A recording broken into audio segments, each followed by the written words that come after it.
You ask Tiger to solve. This deals with linear equations with one unknown. The final result is x equals -7/6. Let's solve it step by step. Simplify the expression. Group like terms. Simplify the arithmetic. Group all constants on the right side of the equation. Add 7 to both sides. Simplify the arithmetic.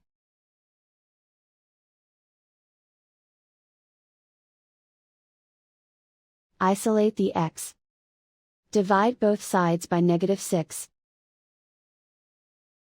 Cancel out the negatives. Simplify the fraction. Move the negative sign from the denominator to the numerator. And so the final result is x equals -7/6.